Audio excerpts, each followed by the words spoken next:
At guys, ito pa.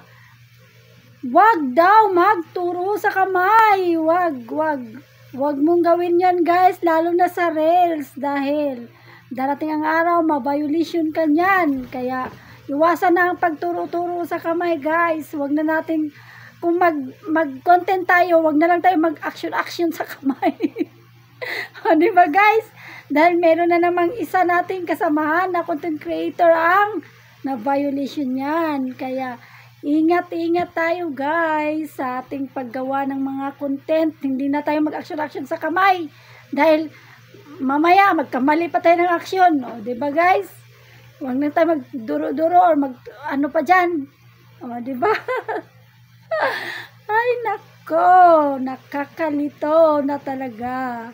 Pero yun lang guys. Dinadaan ko na lang sa smile. O, diba? Smile always.